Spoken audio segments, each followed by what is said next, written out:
एक बड़ी सुंदर कथा। किसी परिवार में एक बालक का जन्म हुआ।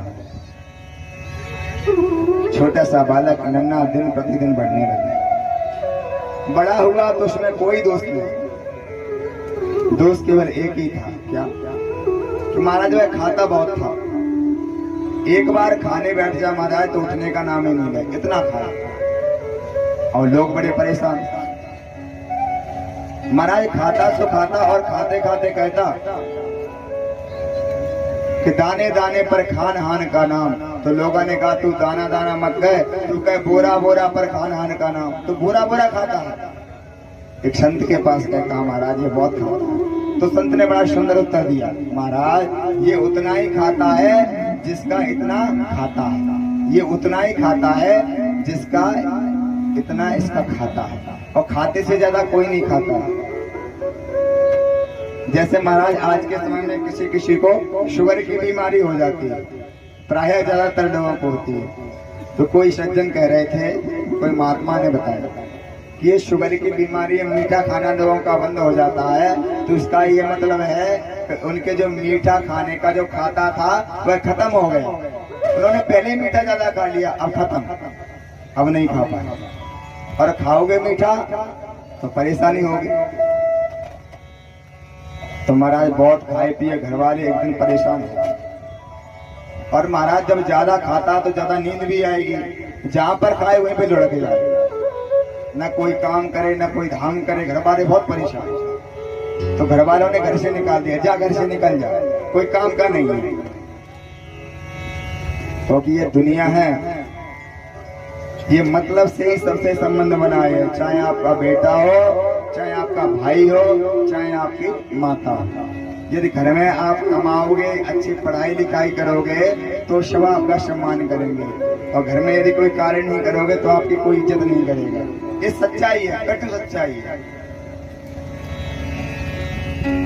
कि माँ तू कहे मेरा पूत सपूत है, और बहनी कहे मेरो प्यारो भैया, तात कहे मेरो है कुल दीपक, लोक में लाज को अधिक बढ़िया, पत्नी कहे मेरो है प्राण प्रिया, या कि मैं लियूं बलैया।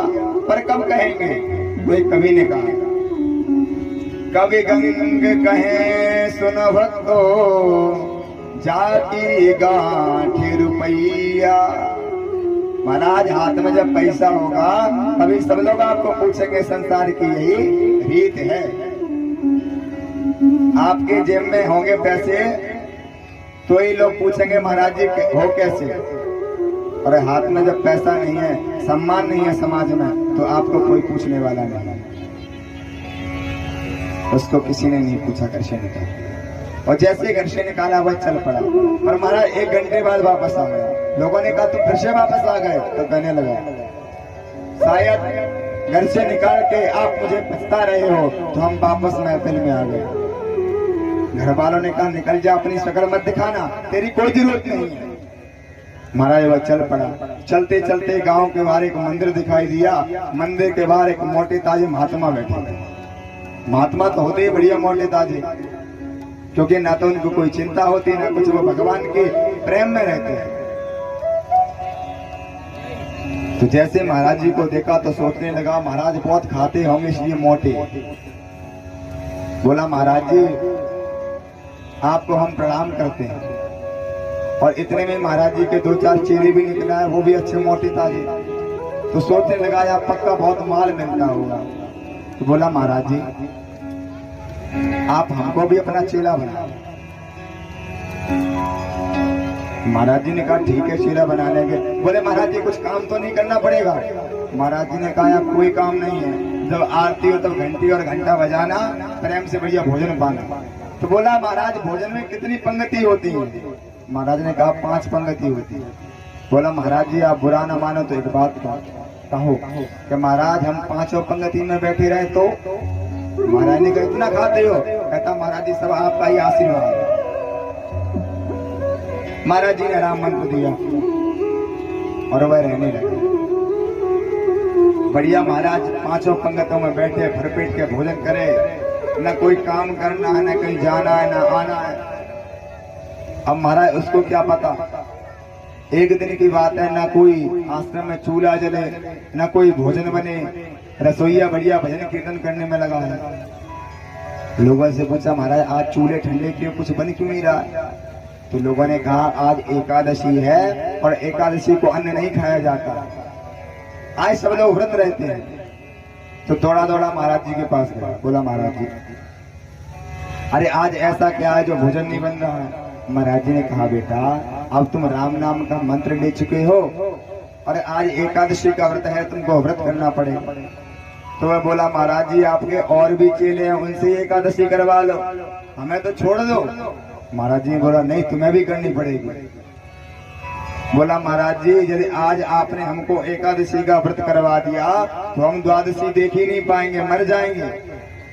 महाराज जी हंसने लगे, कितना भुक्कड़ है। महाराज जी ने कहा चलो एक काम करो,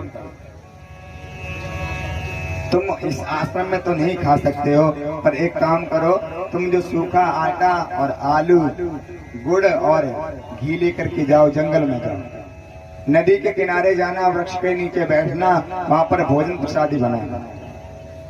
उसके बाद में भगवान का भोग लगाना। भगवान जब भोग लगा ले उसके पश्चात तुम प्रसाद की बुद्धि से पाओ, भोजन की बुद्धि से नहीं, प्रसाद की बुद्धि से। महाराज सूखा राशन लेकर के जंगल में पहुंचा है,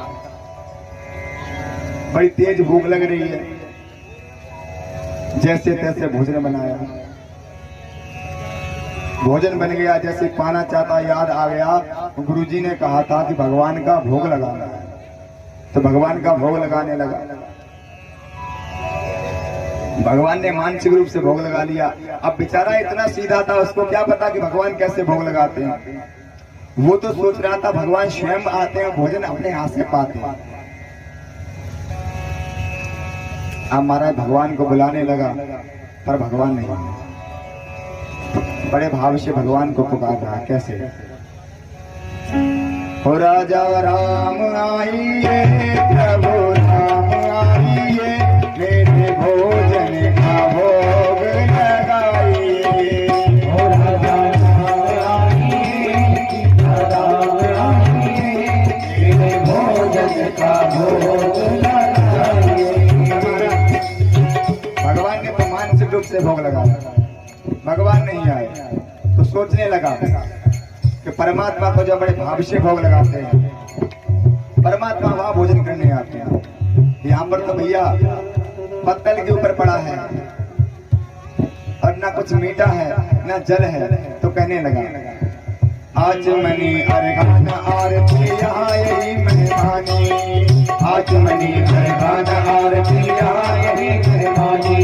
रोटी रोटी खाओ प्रेम से, रोटी रोटी खाओ प्रेम से, पियो नदी को पानी। राजा राम आइए, प्रभु राम आइए, मेरे भोजन का भोग लगाइए, मेरे भोजन का भोग लगाइए।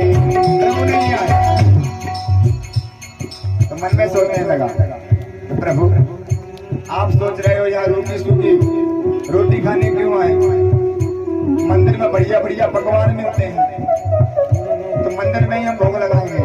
कहने लगा महाराज मंदिर से प्राण बचा करके हम आए हैं, वहां जाओगे तो भूखे रह जाओगे, यहाँ पर रोटी बनी है प्रेम से खा लो, बढ़िया नदी का पानी पियो, रोटी सूखी जो रोटी प्रेम से पाओ। भूल करोगे यदि तज दोगे भोजन रूखे, भूल करोगे यदि तज दोगे भोजन रूखे, भूल करोगे यदि तज दोगे भोजन रूखे सूखे, भूल करोगे यदि तज दोगे भोजन रूखे सूखे। एकादशी आज मंदिर में, एकादशी आज मंदिर में बैठे हो,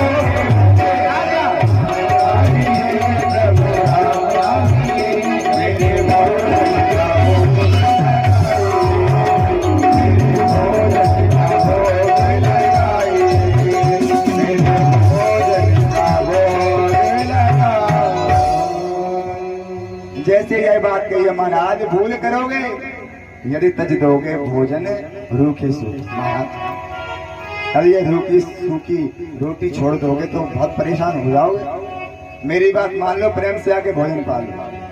और भगवान इसी सरलता पर रीझ गए।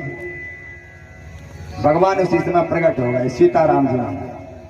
पर भगवान तो परम कौतुकी हैं, उन्होंने लीला करी, अकेले नहीं आए। कैसे आए? नीलांबुजस्य मलकोमलांगं सीता समारो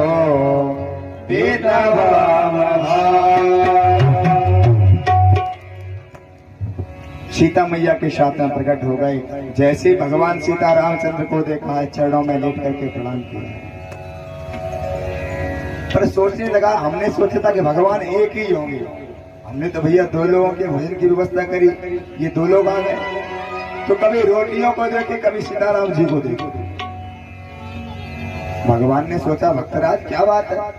बोला, महाराज जी कुछ नहीं, मैं आप तो बैठो, पाओ जल्दी से पालो, मुझे बड़ी भूख लगी है। भगवान ने पूछा, नहीं भक्तराज बताओ क्या बात है? तो बोला, हम सोचे थे कि भगवान एक ही होंगे और आप दो आए हो, हम तो दो की व्यवस्था करके लाए थे। और थोड़ी बहुत एकादशी तो आप भी करवा ही दोगे, मानोगे नहीं। भगवान हंसने लगे, सीता मैया भी मुस्कुराने लगी। भोजन पाया, कहने लगा, प्रभु आपने मुझे थोड़ा भूखा तो रख दिया, पर आपको देख करके बड़ा आनंद आया। महाराज अब की बार देर मत करना, मुझे बड़ी भूख लगती है, अब की बार बुलाऊं, जल्दी से आ जाना। भगवान ने कहा ठीक है, और अंतर ध्यान। महाराज आश्रम में आया है, अब उसने किसी से नहीं कहा। उसने सोचा शायद भगवान ऐसे भोग लगाने आते हैं। पर महाराज फिर से जैसी एकादशी आई तो महाराज आज अनमना एक कोने में बैठा है। गुरुजी ने पूछा, बेटा आज नहीं जाओगे क्या? क्या बात है? बोला, गुरुजी महाराज बड़ी परेशानी है। बोले क्या? तो महाराज वहां एक भगवान नहीं, दो भगवान आते हैं। हमारा आटा और राशन जितना सब बढ़वाओ, 3 लोगों के हिसाब का सामान दो। महाराज जी ने सोचा कि भूखा रह जाता होगा, इसलिए ऐसा कह रहा है, तो उसका राशन बढ़ा दिया। राशन बढ़ा दिया महाराज, और आज वह जंगल में चल पड़ा। जैसे वृक्ष के नीचे गया है, भोजन उसने बनाया है। जैसे भोजन बनाया है, भगवान को बुलाने लगा, राजा राम आइए, सीता राम आइए, मेरे भोजन का भोग लगाइए। राजा राम आइए, सीता राम आइए, मेरे भोजन का भोग लगाइए, भोजन का भोग लगाइए। महाराज जैसे आज आवाज लगाई है, भगवान ने देरी नहीं करी और भगवान प्रकट हो गए। पर कैसे? राम बामद से जानकी लखन दाहिनी हो। भगवान भी उसके साथ लीला करने लगे, और अब की बार में लक्ष्मण जी को साथ में लेके आ गए। अब महाराज बड़ा परेशान, हाथ जोड़ के बोला, महाराज जी हमने 2 का इंतजाम किया, तुम 3 आ गए, ये किसको लेके आ गए? भगवान ने कहा, हमारे भाई, छोटे भाई। बोला, महाराज सगे भाई है, ऐसे कोई लगा तग्गा के? भगवान बोले, सगे भाई है। बोला, ना तो स्वरूप से लगते ना स्वभाव से। आप शांत स्वभाव के हो, ये क्रोधी स्वभाव के हैं, और आप नीले रंग के हो, थोड़े सांवले से हो, एकदम कर्पूर गौरम है।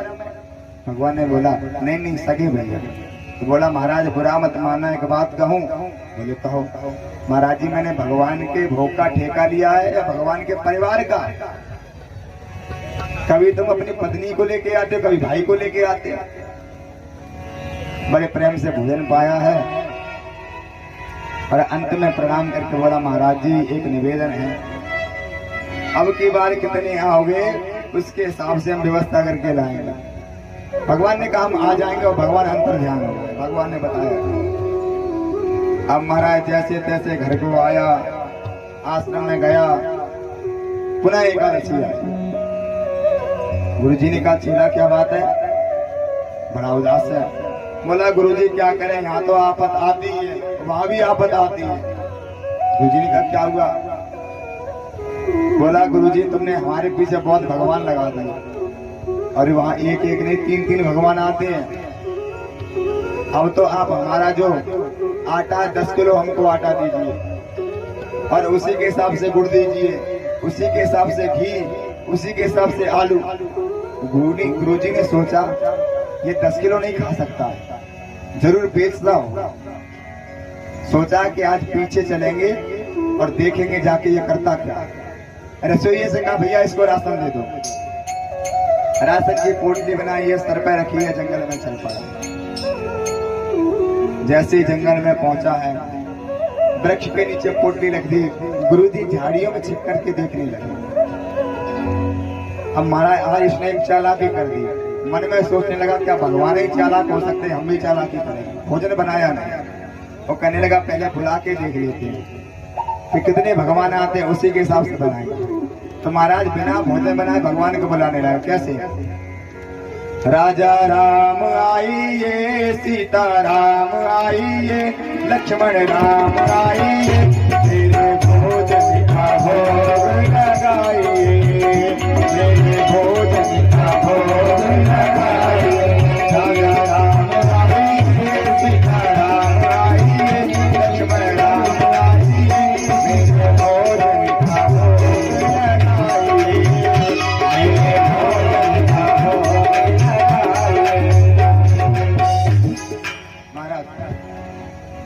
जैसे भगवान को बुलाया उसी समय बड़ा चमत्कार हुआ। क्या?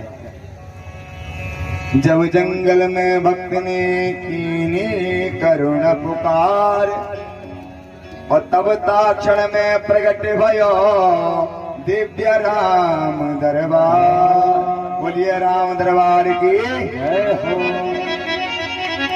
आज भगवान श्री राम अपने समस्त दरबार के साथ शत्रुघ्न को भी ले आए, भरत जी को भी ले आए और हनुमान जी महाराज को भी लेकर प्रकट हुए। जैसे ही उसने देखा महाराज, भगवान ने कहा भक्तराज भोग लाओ, भोग कहाँ है? बोला महाराज आज हमने बनाया ही नहीं है। क्यों नहीं बनाया? महाराज हमने सोचा पहले देखने कितने भगवान आते हैं। तो महाराज अब तो हमें लगता हमें कुछ भी बचने वाला नहीं है।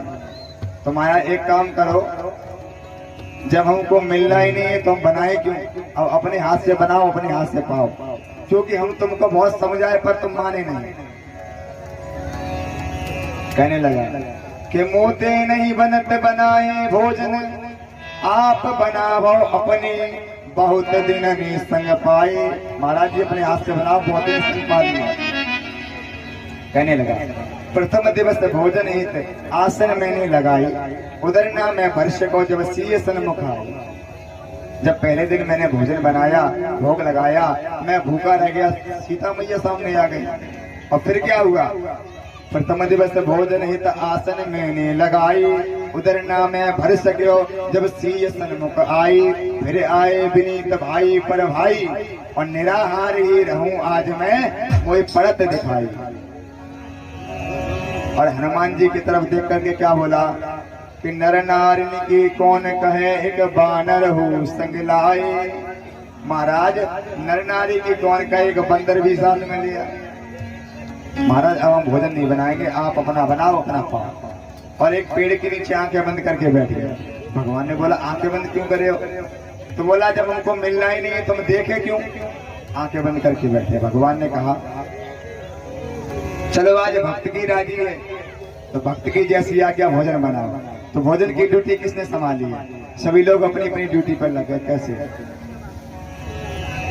श्री भरत जी भंडारे बनाने लगे, श्री भरत जी भंडारे बनाने लगे, लगने लाले लाने लगे, लगने लाले लाने, श्री भरत जी भंडारे बनाने लगे, श्री भरत जी भंडारे लगने लाले लाने।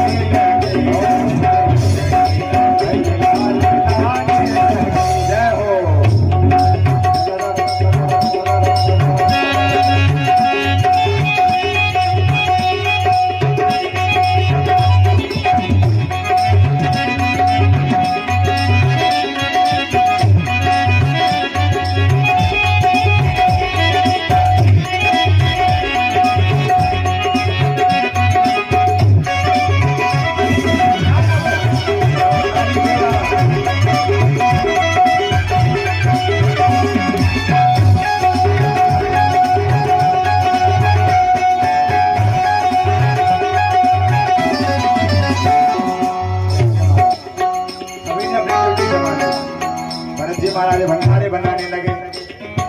शत्रुघ्न जी महाराज लकड़ी बीन के लाने लगे और हनुमान जी महाराज ने क्या किया है, पहुंचे थे आंजनेय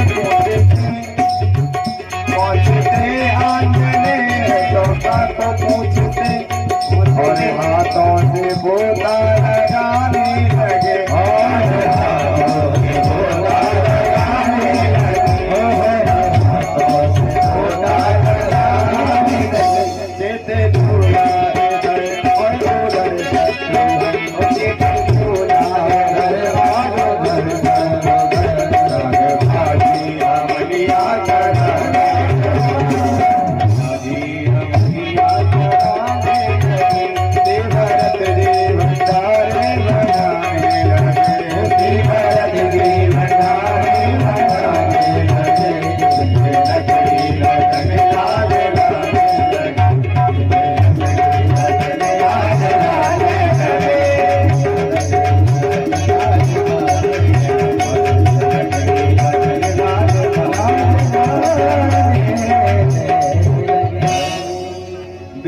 भरण पोषण कर जोई ताको नाम भरत हो।